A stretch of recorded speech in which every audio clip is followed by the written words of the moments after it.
ജീവശാസ്ത്ര സാങ്കേതിക മേഖലകൾ ഈ ആധുനിക ലോകത്തിനു മുന്നിൽ അവതരിപ്പിക്കുന്ന സാധ്യതകൾ എണ്ണമറ്റതാണ്. ജീവൻ, ആരോഗ്യം തുടങ്ങിയ രംഗങ്ങളിൽ ഒട്ടേറെ ഗവേഷണങ്ങളിൽ വ്യാപൃതരായിരിക്കുന്ന ശാസ്ത്രജ്ഞരുടെ തിരിച്ചറിവുകളെ ലോകം വലിയ പ്രതീക്ഷയോടെ നോക്കിക്കാണുന്നു. വൈദ്യശാസ്ത്രത്തിനു മുന്നിലുള്ള സാധ്യതകൾക്കൊപ്പം ജീവന്റെ മഹത്വത്തെയും സങ്കീർണതകളെയും കുറിച്ചുള്ള വിലയേറിയ തിരിച്ചറിവുകളും ആധുനിക ശാസ്ത്രം നമുക്ക് സമ്മാനിക്കുന്നുണ്ട്. അത്തരം അറിവുകൾ വലിയ ഉൾക്കാഴ്ചകളിലേക്കും ആഴമേറിയ ജീവിത വീക്ഷണത്തിലേക്കും അനേകരെ ആനയിക്കുന്നു.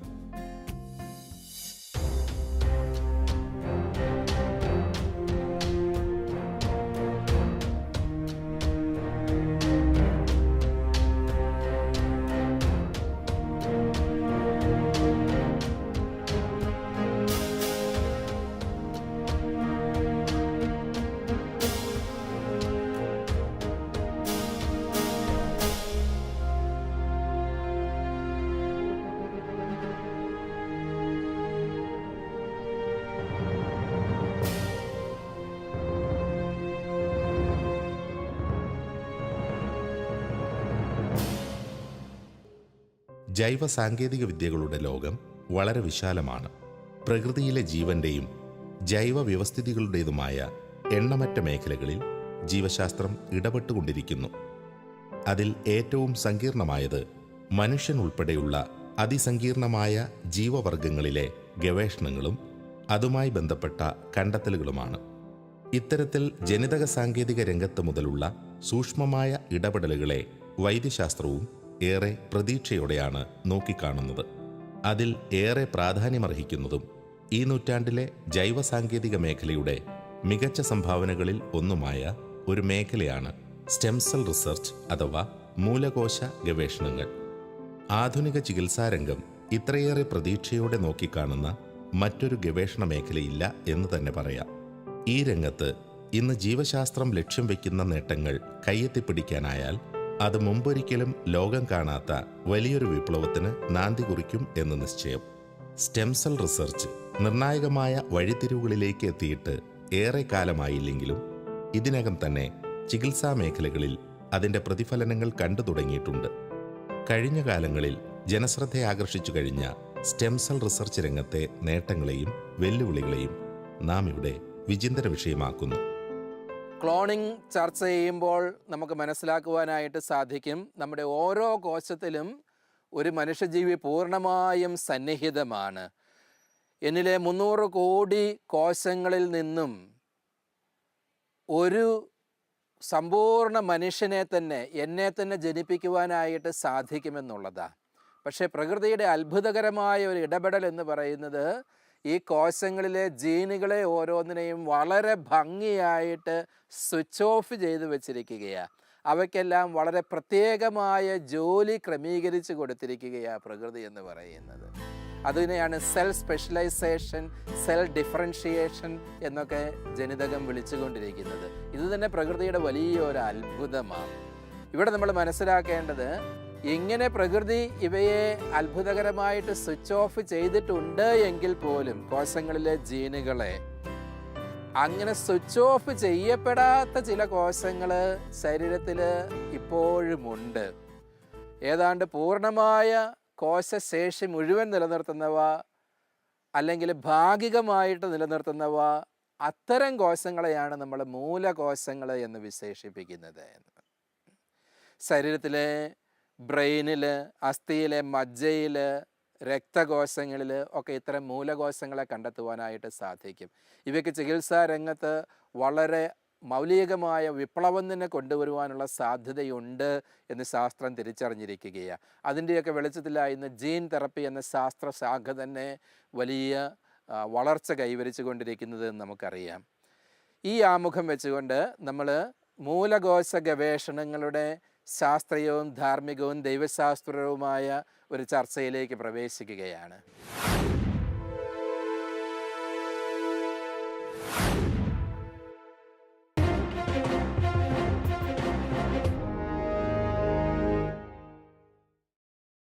മനുഷ്യൻ ഉൾപ്പെടെയുള്ള ജീവരൂപങ്ങളുടെ ശരീരത്തിൽ നിർണായക സ്ഥാനമുള്ള കോശങ്ങളാണ് മൂലകോശങ്ങൾ അഥവാ സ്റ്റെം സെല്ലുകൾ. മറ്റ് വിവിധ ഇനം കോശങ്ങളായി മാറാനുള്ള കഴിവാണ് അവയെ വ്യത്യസ്തമാക്കുന്നത്.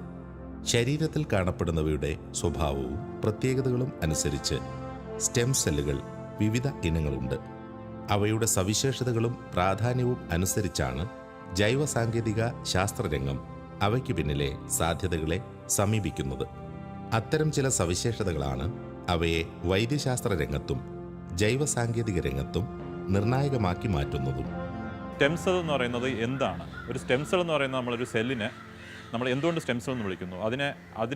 അതിൻ്റെ പ്രോപ്പർട്ടീസ് എന്ന് പറയുന്നത് അതിന് സെൽഫ് റിന്യൂവൽ, അതായത് അതിനെ തന്നെ വീണ്ടും ഉത്പാദിപ്പിക്കാനുള്ള ഒരു കഴിവ്. അതേപോലെ അത് പ്രോളിഫറേഷൻ, അത് നമുക്ക് കൾച്ചറിൽ അതിനെ വളർത്താൻ പറ്റണം. പിന്നെ അതിന് ഏത് സെല്ലായിട്ട് ഡിഫറൻഷിയേറ്റ് ചെയ്യാൻ പറ്റണം. ഈ പ്രോപ്പർട്ടീസ് ഉള്ള ഒരു സെല്ലിനെ നമ്മൾ സ്റ്റെം സെൽ എന്ന് വിളിക്കുന്നത്.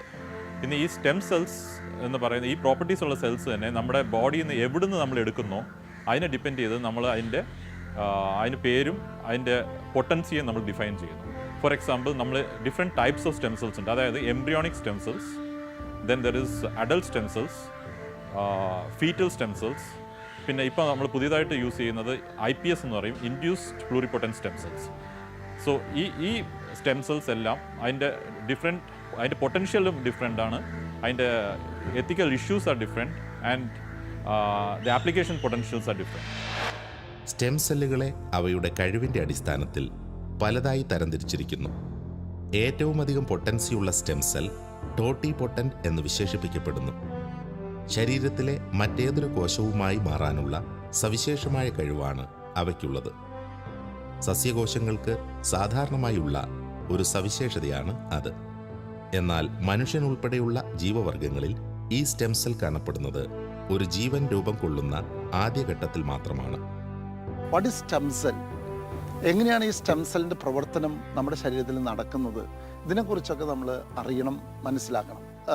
ഒരു കുഞ്ഞ് ഉണ്ടാവുക അതെങ്ങനെയാണെന്ന് നമുക്ക് എല്ലാവർക്കും അറിയാം. ഒരു പുരുഷ ബീജവും ഒരു അണ്ഡവും യോജിച്ചു കഴിഞ്ഞാൽ ഉണ്ടാവുന്ന ആ കോശത്തിന് നമ്മൾ പറയുന്ന പേരാണ് സൈഗോട്ട്.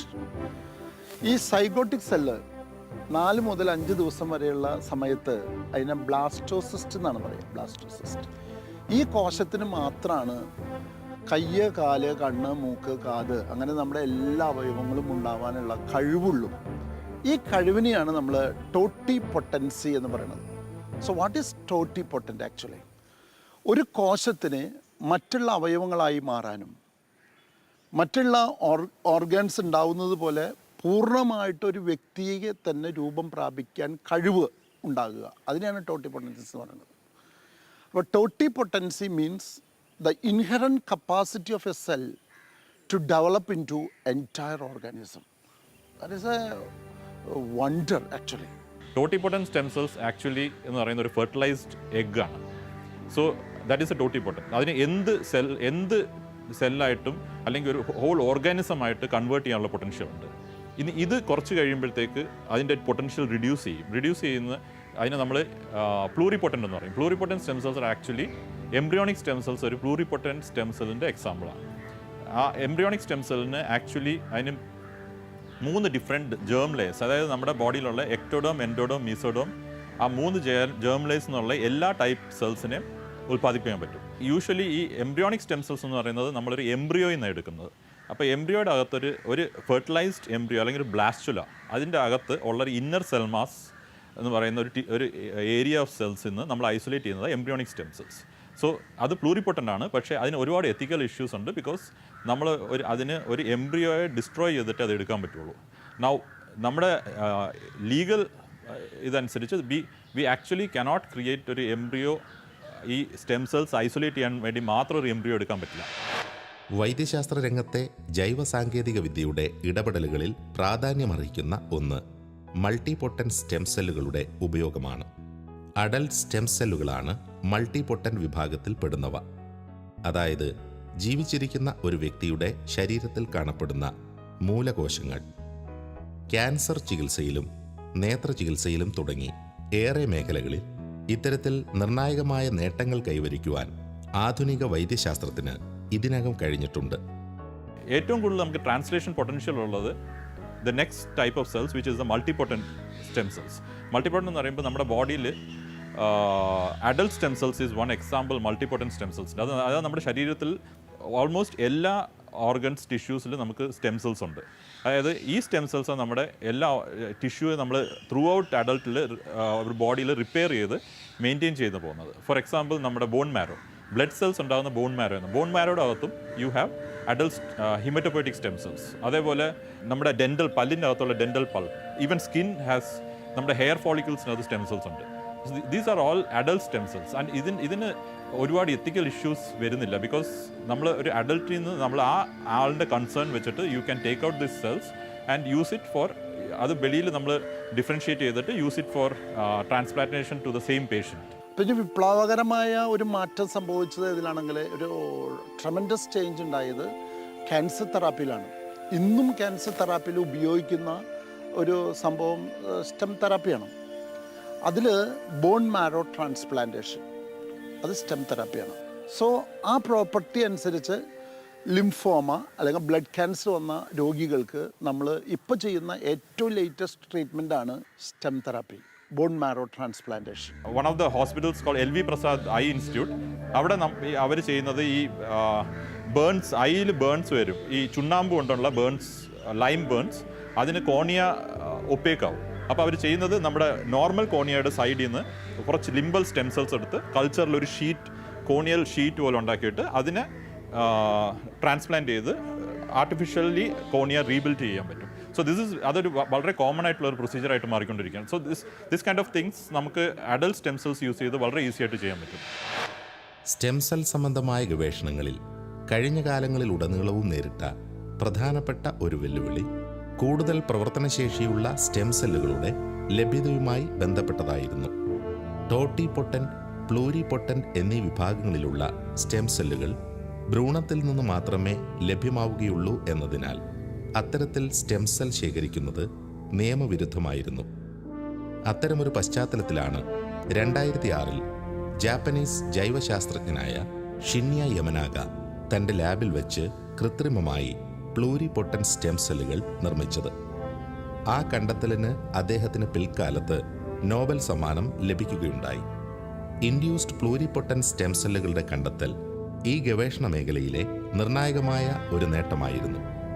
ഇന്ന് ലോകത്ത് പലയിടങ്ങളിലായി നടക്കുന്ന അതിസങ്കീർണമായ അനവധി ഗവേഷണങ്ങൾക്ക് ഇത്തരമൊരു നേട്ടത്തിൻ്റെ പിൻബലമുണ്ട്. ആ എംബ്രിയോണിക് സ്റ്റെം സെൽസ് യൂസ് ചെയ്ത് എല്ലാവിധ സെൽസിനെയും ഡെവലപ്പ് ചെയ്യാനായിട്ട്, heart cells, muscle cells, brain cells എല്ലാം ഡെവലപ്പ് ചെയ്യാനായിട്ട് നമുക്ക് സാധിക്കും. എന്നാൽ എംബ്രിയോണിക് സ്റ്റെം സെൽസിന് ഇതുപോലെ നമ്മൾ എല്ലാ സെൽസും ഡെവലപ്പ് ചെയ്യുമ്പോൾ എംബ്രിയോ ഡിസ്ട്രോയ് ചെയ്യപ്പെടുന്നുണ്ടോ എന്നൊരു ചോദ്യം കൂടിയുണ്ട്.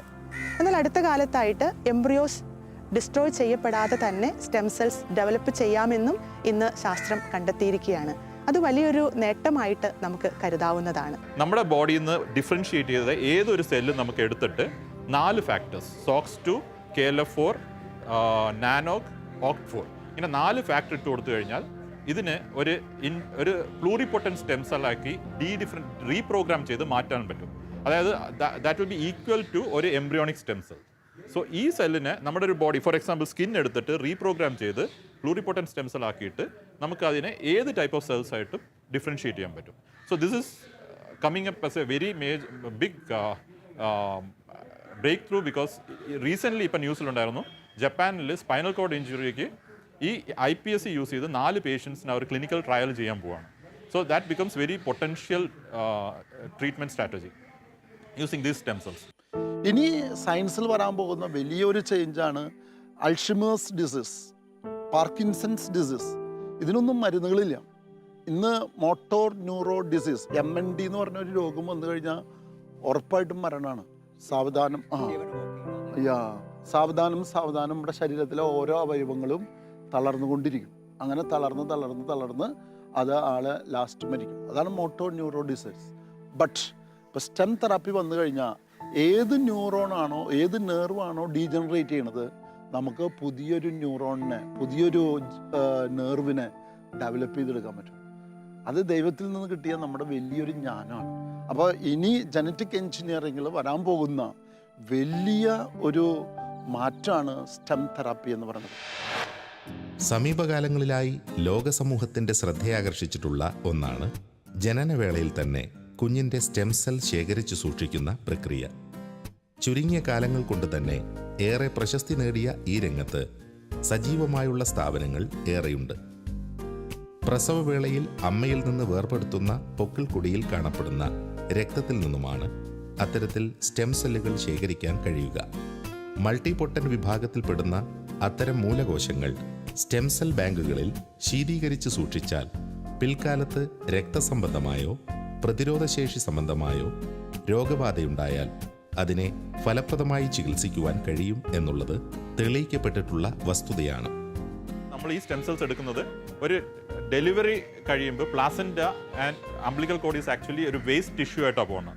അപ്പോൾ ഈ വേസ്റ്റ് ടിഷ്യൂവിൽ നിന്ന് നമുക്ക് actually with the concern ethical concern of the mother or the parents നമുക്ക് ഈ അംബ്ലിക്കൽ കോഡിൽ നിന്ന് സ്റ്റെം സെൽസ് ഐസൊലേറ്റ് ചെയ്യാൻ പറ്റും. എന്നിട്ട് ഈ സ്റ്റെം സെൽസ് ആക്ച്വലി നമുക്ക് ഐസൊലേറ്റ് ചെയ്ത് ബാങ്ക് ചെയ്യാൻ പറ്റും. Now banking is a costly affair. അപ്പോൾ ഇപ്പോൾ നടന്നുകൊണ്ടിരുന്നത് നമ്മൾ ആ ഒരു കുട്ടിയുടെ umbilical cord blood stem cell അല്ലെങ്കിൽ പ്ലാസെന്റൽ സ്റ്റെം സെൽസ് എടുത്തിട്ട് നമ്മൾ ലിക്വിഡ് നൈട്രജനിൽ ഫ്രീസ് ചെയ്ത് നമുക്ക് മെയിൻറ്റെയിൻ ചെയ്യാൻ പറ്റും. ഇതിന് വളരെയധികം കോസ്റ്റ് ഉണ്ടായിരുന്നു, say more than a lakh rupee. So now ഇപ്പോൾ കമ്പനീസ് ചെയ്യുന്നതെന്ന് വെച്ചാൽ there is something called a community stem cell banking.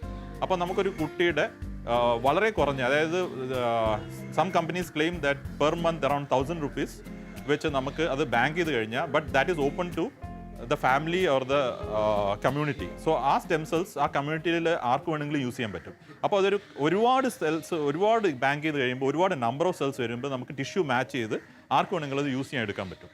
So that becomes a community stem cell bank. So that is having a lot of potential coming up.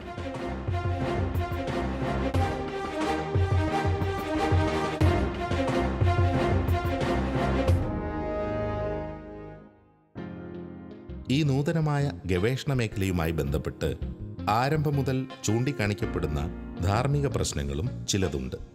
അതിൽ പ്രധാനപ്പെട്ടതാണ് ചികിത്സയ്ക്കും ഗവേഷണാവശ്യങ്ങൾക്കുമായുള്ള മനുഷ്യഭ്രൂണങ്ങളുടെ ഉപയോഗം. ഗവേഷണാവശ്യങ്ങൾക്കായി ഭ്രൂണങ്ങൾ ഉപയോഗിക്കപ്പെടുന്നുണ്ടെങ്കിലും IVF ചികിത്സയുടെ ഭാഗമായി സൃഷ്ടിക്കപ്പെടുന്ന മനുഷ്യഭ്രൂണങ്ങളിൽ ഉപയോഗിക്കപ്പെടാതെ സൂക്ഷിക്കപ്പെടുന്ന ഭ്രൂണങ്ങളാണ് ഉപയോഗിച്ചു വരുന്നത് എന്ന വിശദീകരണമുണ്ട്. എങ്കിലും സഭയുടെ കാഴ്ചപ്പാടുകൾ അനുസരിച്ച് ഇത്തരം ഗവേഷണങ്ങൾ തികച്ചും അധാർമികമാണ്. വലിയ സാധ്യതകൾ മറഞ്ഞിരിക്കുന്ന ഒരു ഗവേഷണ മേഖലയെങ്കിലും മനുഷ്യജീവന്റെ മൂല്യം പരിഗണിച്ചുകൊണ്ട് മുന്നേറുവാൻ സഭ ഉത്ബോധിപ്പിക്കുന്നു.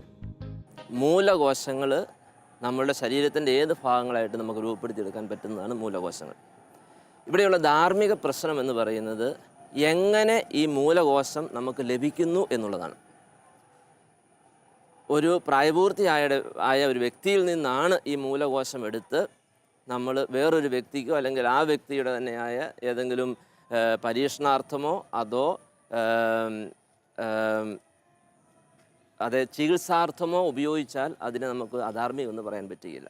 കാരണം ആ വ്യക്തിയുടെ ശരീരത്തിൻ്റെ സമഗ്രത നിലനിർത്തിക്കൊണ്ട് തന്നെ മറ്റൊരു വ്യക്തിക്ക് ചെയ്യാൻ കഴിയുന്ന ഒരു ഉപകാരമാണ്, അല്ലെങ്കിൽ ആ വ്യക്തിക്ക് തന്നെ ചെയ്യാൻ കഴിയുന്ന ഒരു ഉപകാരമാണ്. അതിൻ്റെ അകത്ത് കുഴപ്പമില്ല. അതേ സമയത്ത് ഈ സ്റ്റെം സെല്ല് ഭ്രൂണത്തിൽ നിന്നാണ് എടുക്കുന്നത് എങ്കിൽ അതിൻ്റെ അകത്ത് ഒത്തിരിയേറെ ധാർമ്മിക പ്രശ്നങ്ങളുണ്ട്. ഭ്രൂണത്തിൽ നിന്നാണ് എങ്കിൽ, ഭ്രൂണത്തിൽ ഉള്ള ഒരു ദ്രവത്തിൽ നിന്നാണെങ്കിൽ പോലും ഭ്രൂണം നശിപ്പിക്കപ്പെടാതെ ഭ്രൂണം സ്ഥിതി ചെയ്യുന്ന ആ ദ്രവത്തിൽ നിന്നാണ് എടുക്കുന്നതെങ്കിൽ പോലും അത് അധാർമികമെന്ന് പറയാൻ പറ്റുകയില്ല. പക്ഷേ ഭ്രൂണത്തിൽ നിന്നാണെങ്കിൽ അതിന് ധാർമ്മിക വിഷയങ്ങളുണ്ട്. ഒന്നാമത്തേത്, ഈ ഭ്രൂണം എങ്ങനെ സൃഷ്ടിക്കപ്പെടുന്നു. മിക്കവാറും ഇങ്ങനെ സ്റ്റെം സെൽ എടുക്കുന്ന ഭ്രൂണങ്ങൾ IVF വഴി ടെസ്റ്റ് ട്യൂബിലാണ് സൃഷ്ടിക്കപ്പെടുന്നത്. അപ്പോൾ ഒരു ഭ്രൂണമായിരിക്കുകയാണ് അവിടെ സൃഷ്ടിക്കപ്പെടുന്നത്. കുറേയേറെ ഭ്രൂണങ്ങൾ സൃഷ്ടിക്കപ്പെട്ടിട്ട് അതിൽ നിന്നൊക്കെ സ്റ്റെം സെൽ എടുത്തു കഴിയുമ്പോൾ ഈ ഭ്രൂണങ്ങളെല്ലാം നശിപ്പിക്കപ്പെടുകയാണ് ചെയ്യുക. സഭയുടെ കാഴ്ചപ്പാടനുസരിച്ച് ബീജവും അണ്ഡവും സംയോജിക്കുന്ന ആ നിമിഷം മുതൽ തന്നെ അതൊരു മനുഷ്യ ജീവനാണ്. എന്ന് പറഞ്ഞാൽ ഒരു ഭ്രൂണം രൂപപ്പെടുന്ന ആ നിമിഷം മുതൽ തന്നെ അതൊരു മനുഷ്യ ജീവനാണ്. അതിനെ ഒരിക്കലും നശിപ്പിക്കാൻ പറ്റുകയില്ല. എന്ത് വില കൊടുത്തും ആ ഭ്രൂണത്തെ സംരക്ഷിക്കുകയും വളരാനുള്ള സാഹചര്യം ഒരുക്കുകയും ചെയ്യേണ്ടതാണ് നമ്മുടെ ഒരു ധാർമ്മിക കടമയെന്ന് പറയുന്നത്. അതുകൊണ്ട് ഭ്രൂണത്തെ നശിപ്പിച്ചിട്ടാണ് ഈ സ്റ്റെം സെൽ എടുക്കുന്നത് എങ്കിൽ അവിടെ സംഭവിക്കുന്നത് എന്തെന്ന് ചോദിച്ചാൽ കൊലപാതകം ചെയ്യുന്നതിന് തുല്യമായ ഒരു തിന്മയാണ് ചെയ്യുക. There are a lot of ethical issues concerning stem cell research, especially if you come to India. Foreign countries ഇത് വളരെ റെഗുലേറ്റഡ് ആണ്. ഇന്ത്യയിൽ നമ്മൾ നോക്കിക്കഴിഞ്ഞാൽ പലപ്പോഴും പല ഡോക്ടേഴ്സും പല ഹോസ്പിറ്റലിലും മീസെൻകൈമൽ സ്റ്റെം സെൽസ് അങ്ങനെ സ്റ്റെം സെൽസ് എടുത്തിട്ട് പല പേഷ്യൻസിനും ട്രീറ്റ് ചെയ്യാന്നുള്ള പ്രോമിസസ് കൊടുക്കാറുണ്ട്. they try out different treatments. So these are actually not very regulated. So now ഇന്ത്യയിൽ നമ്മുടെ പാർലമെൻറ്റിൽ പാസ്സാക്കിയ നമുക്ക് നമ്മുടെ ആയിട്ടുള്ള ലോസ് ആൻഡ് റെഗുലേഷൻസ് ഉണ്ട്. അതായത് Indian council of medical research ICMR-ഉം ഡിപ്പാർട്ട്മെൻറ്റ് ഓഫ് ബയോടെക്നോളജിയും കൂടി ചേർന്ന് ഒരു ഡോക്യുമെൻ്റ് ഇറക്കിയിട്ടുണ്ട്.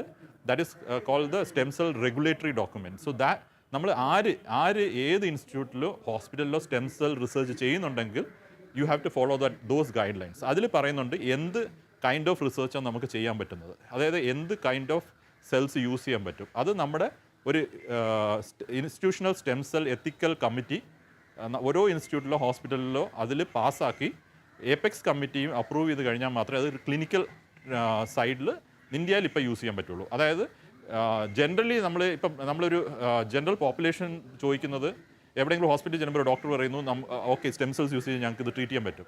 That is actually wrong and unethical because it has to go through proper safety procedures and clearance of ethical issues through ഈ committees. കഴിഞ്ഞ ചില വർഷങ്ങളിലായി കൃത്രിമമായി പ്ലൂരിപൊട്ടൻ സ്റ്റെം സെൽ നിർമ്മിക്കാനുള്ള സാങ്കേതിക വിദ്യകൾ വികസിപ്പിക്കപ്പെട്ട് കഴിഞ്ഞിരിക്കുന്നതിനാൽ ഭ്രൂണത്തെ നശിപ്പിക്കേണ്ട ആവശ്യം ഇന്നില്ല എന്ന് വിദഗ്ധർ അഭിപ്രായപ്പെടുന്നു.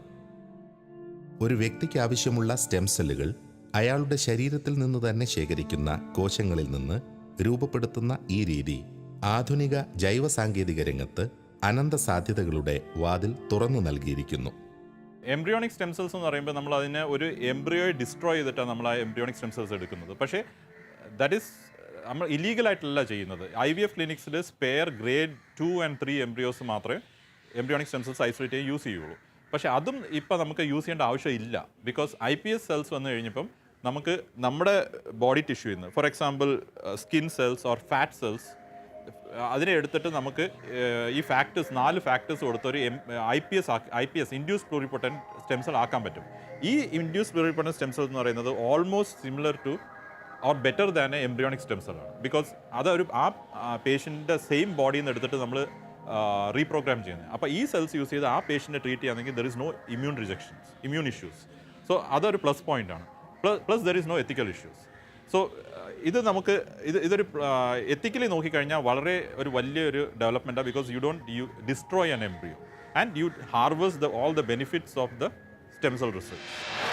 മൂലകോശ ഗവേഷണ രംഗത്ത് ശാസ്ത്രം വിഭാവനം ചെയ്യുന്ന അനന്ത സാധ്യതകളിൽ വളരെ ചെറിയൊരു ശതമാനം മാത്രമാണ് ഇന്നത്തെ ചികിത്സാരംഗത്ത് നടപ്പാക്കി കഴിഞ്ഞിട്ടുള്ളത്. എണ്ണമറ്റ ഗവേഷണ മേഖലകളിൽ ശാസ്ത്രജ്ഞർ കർമ്മനിരതരാണ്.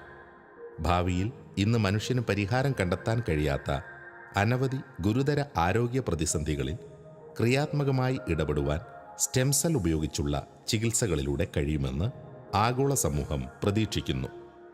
എന്നാൽ ഇതുമായി ബന്ധപ്പെട്ട നിരവധി സങ്കീർണ പ്രശ്നങ്ങൾക്ക് ഉത്തരം കണ്ടെത്തേണ്ട ചുമതല ഇന്നത്തെ ശാസ്ത്രലോകത്തിനുണ്ട്. റെറ്റിനയുടെ അകത്ത് ഏജ് റിലേറ്റഡ് മാക്കുലർ ഡീജനറേഷൻ, ഇതിന് നമ്മൾ പല ഇൻസ്റ്റിറ്റ്യൂട്ടിലും അവർ എക്സ്റ്റേണലി ഡിഫറൻഷിയേറ്റ് ചെയ്ത സെൽസ് യൂസ് ചെയ്ത് ട്രാൻസ്പ്ലാന്റ് ചെയ്യുന്നുണ്ട് റെറ്റിനയ്ക്കകത്ത്. സോ പലതും പ്രോമിസിങ് റിസൾട്ട്സ് കാണുന്നുണ്ട്. പക്ഷേ again the question is how do അത് റീവയർ ചെയ്യുന്നത് എങ്ങനെയാണ്. അതായത് ഒരു അഡൾട്ട് റെറ്റിന എപ്പോഴും അതിൻ്റെ അകത്തുള്ള ഈ നമ്മൾ കൊടുക്കുന്ന സെൽസിനെ കണക്ട് ചെയ്യാനുള്ള ഫാക്ടേഴ്സ് അതെല്ലാം അതിൽ വളരെ കുറവാണ്. സോ അത് ഇറ്റ് ഡിപ്പെൻഡ്സ് അത് എങ്ങനെ ആ ഒരു റീവയറിംഗ് പ്രോസസ്സ് നമ്മുടെ ബോഡിക്ക് ചെയ്യാൻ പറ്റും. So this is another example where embryonic stem cell have been tried to treat retinal disease. So there are a lot of other, for example, tissue engineering field is coming up very rapidly, where artificial bone tissue is being regenerated. You have artificial skin that you can generate to treat burns. So Alzheimer's, Parkinson's, all sort of neurodegenerative disease. So diabetes. And other transplantation is for some of the cancer immunotherapy stem cells are being used. And in India, if you look, one of the place where to some extent stem cells use ചെയ്യുന്നത് നമ്മുടെ CMC വെല്ലൂരിൽ they have, for some treatments they have in the patients right now. ബാക്കി പലയിടത്തും it's in a research stage. So it is going to be look forward to a wonderful outcome of it.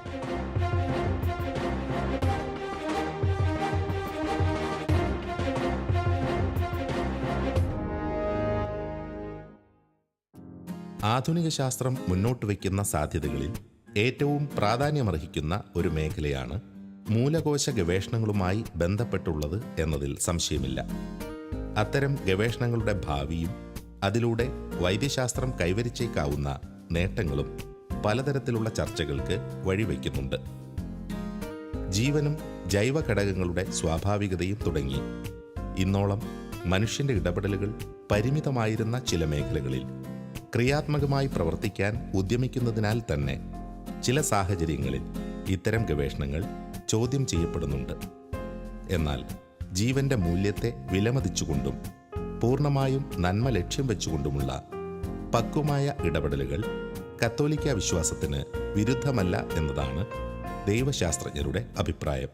മൂലകോശ ഗവേഷണത്തെ സംബന്ധിക്കുന്ന ദൈവശാസ്ത്രപരമായ 3 ഘടകങ്ങൾ നമുക്ക് വേണമെങ്കിൽ ഉയർത്തി കാണിക്കാവുന്നതാണ്.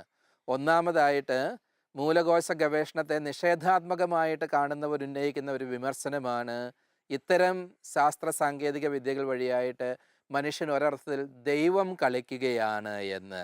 അതായത് പരിമിതനായ മനുഷ്യൻ അപരിമേയനായ ദൈവത്തിൻ്റെ സ്ഥാനം അവലംബിച്ചുകൊണ്ട് ദൈവമായി തീരുവാൻ വേണ്ടി പരിശ്രമിക്കുകയാ. അത് മനുഷ്യൻ്റെ പരിമിതികളെ ഉല്ലംഘിക്കുന്ന ഒരു നിലപാടാണ്. അതിനാണ് പ്ലേയിങ് ഗോഡ് എന്ന് പറയുന്നത്.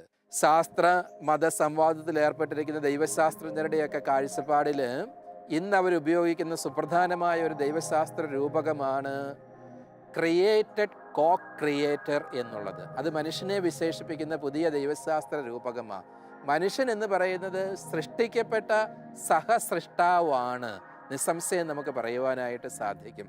തെയ്യാർദ് ഷർദാൻ തന്നെ പറഞ്ഞിരിക്കുന്നത് പരിണാമം ആത്മബോധം കൈവരിച്ചതിനെയാണ് നമ്മൾ ഹോമോസാപ്പിയൻസ് എന്ന് വിശേഷിപ്പിക്കുന്നത് എന്ന്. ഇത്തരണത്തിൽ നോക്കുമ്പോൾ മനുഷ്യൻ സാങ്കേതിക വിദ്യ വഴിയായിട്ട് ദൈവം കളിക്കുകയല്ല, നേരെ മറിച്ച് ദൈവത്തിൻ്റെ സൃഷ്ടികർമ്മത്തിൽ സഹകർമ്മികളായി മാറുകയാണ് എന്നുള്ളതാണ് വാസ്തവം. രണ്ടാമതായിട്ട് സ്റ്റ്യൂവർഡ്ഷിപ്പ് എന്ന് പറയും. അതായത് മനുഷ്യൻ സൃഷ്ടിയുടെ ഏതൊരു ജീവരൂപത്തിൻ്റെയും ഏതൊരു ജീവിയുടെയും ശുശ്രൂഷകനാണ് എന്നുള്ളതാണ്. ലോകം സൃഷ്ടിച്ചിട്ട് ആദ്യമേ ദൈവം മനുഷ്യനോട് പറയുന്നത് എന്താണ്? നീ അതിനെ ഷെപ്പേർഡ് ചെയ്യുക, കെയർ ചെയ്യുക. കീഴടക്കുക എന്നൊക്കെ പറയുന്നത് തെറ്റായ ബൈബിൾ വിവർത്തനമായിരുന്നുവെന്ന് ഇന്ന് ബൈബിൾ പണ്ഡിതർ നമുക്ക് പറഞ്ഞു തരികയാണ്.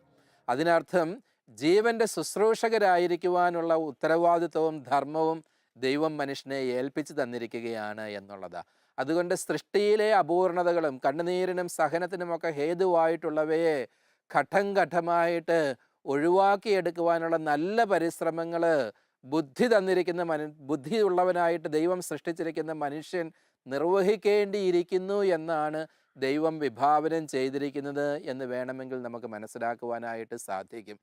മൂന്നാമതായിട്ട് ഈ മേഖലയിൽ പ്രസക്തമായിട്ടുള്ള ദൈവശാസ്ത്ര ചിന്തയാണ് മനുഷ്യൻ എന്നത് ദൈവത്തിൻ്റെ ഛായയിലും സാദൃശ്യത്തിലും സൃഷ്ടിക്കപ്പെട്ടവനാണ് എന്നുള്ള കാഴ്ചപ്പാട്.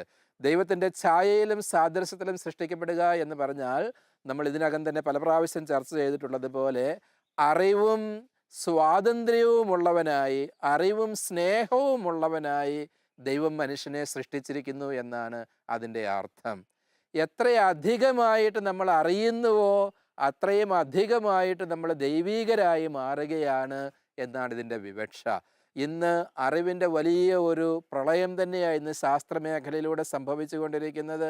ദൈവം ഏറ്റവും അധികം വെളിപ്പെടുത്തുന്ന അവിടുത്തെ വലിയ ഒരു വെളിപാടിൻ്റെ താബോർ ഭൂമി, താബോർ മല എന്ന് വേണമെങ്കിൽ തന്നെ ശാസ്ത്രത്തെ വിശേഷിപ്പിക്കാവുന്നതാണ്. അപ്പോൾ ശാസ്ത്രം പകർന്നു തരുന്ന അറിവുകളിലൂടെ, ശാസ്ത്രത്തിലൂടെ പുതിയ അറിവുകൾ മനുഷ്യനെ പറ്റി നേടുന്നതിലൂടെ നമ്മൾ അധികമായിട്ട് ദൈവത്തിൻ്റെ ഛായയിലും സാദൃശ്യത്തിലും പങ്കുപറ്റുന്നവരായി തീരുകയാണ് എന്നും ഭാവാത്മകമായിട്ട് ഇത്തരം ഗവേഷണങ്ങളെപ്പറ്റി നമുക്ക് പറയുവാനായിട്ട് സാധിക്കും. ആകയാൽ വളരെ മൗലികമായ ധാർമ്മിക പ്രശ്നങ്ങൾ ഇത്തരം ഗവേഷണ മേഖലയിൽ അന്തർലീനമായിരിക്കുന്നതോടൊപ്പം തന്നെ അവയെപ്പറ്റി ബോധവാന്മാരായിരിക്കുന്നതോടൊപ്പം തന്നെ അത്തരം ഗവേഷണങ്ങളിലൂടെ ഇതൾ വിടരുന്ന ദാർശനികവും ദൈവശാസ്ത്രപരവുമായ മേഖലകളെപ്പറ്റി കൂടി നമ്മൾ തിരിച്ചറിവുള്ളവരായിരിക്കേണ്ടത് വളരെ ആവശ്യമായിരിക്കുകയാണ്. ദൈവം മനുഷ്യന് നൽകിയിട്ടുള്ള പ്രത്യേകമായ ചില അധികാരങ്ങളുടെ പക്വതയോടെയുള്ള വിനിയോഗവും ഉത്തരവാദിത്തപൂർണമായ ഇടപെടലുകളും ആവശ്യപ്പെടുന്ന വലിയൊരു പ്രവർത്തന മേഖലയാണ് സ്റ്റെം സെൽ റിസർച്ചും അതുമായി ബന്ധപ്പെട്ട ചികിത്സാ മേഖലകളും. അതേക്കുറിച്ചുള്ള ആഴമേറിയ വിചിന്തനങ്ങൾ ജീവന്റെയും ദൈവസ്ഥാപിതമായ ജൈവവ്യവസ്ഥിതിയുടെയും മാഹാത്മ്യത്തെക്കുറിച്ചും നമ്മെ ബോധവാന്മാരാക്കുന്നു. വിസ്മയജനകമായ ജൈവസങ്കീർണതകളുടെയും അതുമായി ബന്ധപ്പെട്ട ജൈവ സാങ്കേതിക വിദ്യകളുടെയും രംഗത്തുള്ള നമ്മുടെ വിചിന്തനങ്ങൾ തുടരുന്നു. ലൈറ്റ് ഓഫ് ട്രൂത്ത് എന്ന ഈ ശാസ്ത്ര മതസംവാദ പരമ്പരയുടെ കഴിഞ്ഞ എപ്പിസോഡുകൾ യൂട്യൂബിൽ ലഭ്യമാണ്. ഈ ഡോക്യുമെൻ്ററി പരമ്പരയെക്കുറിച്ചുള്ള നിങ്ങളുടെ വിലയേറിയ അഭിപ്രായങ്ങളും നിർദ്ദേശങ്ങളും വാട്സപ്പ് വഴി ഞങ്ങളെ അറിയിക്കാവുന്നതാണ്. WhatsApp number 9745901960.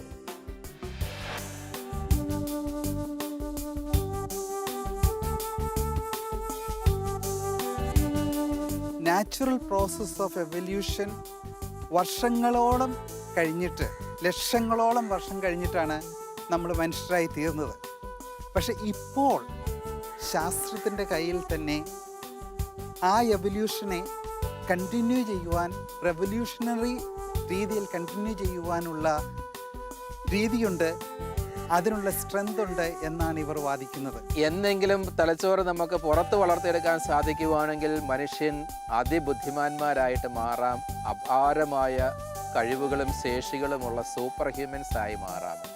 ഇതിൻ്റെയൊക്കെ ചുവട് പിടിച്ചുകൊണ്ടാണ് ദാർശനിക ശാസ്ത്രത്തിൻ്റെ കമൻറ്റേറ്റേഴ്സ് പലരും പോസ്റ്റ് ഹ്യൂമൻ അഥവാ ഉത്തര മാനുഷിക മനുഷ്യൻ എന്ന് തുടങ്ങിയ സംജ്ഞകളൊക്കെ ഇന്ന് ഉപയോഗിച്ചു വരുന്നത്.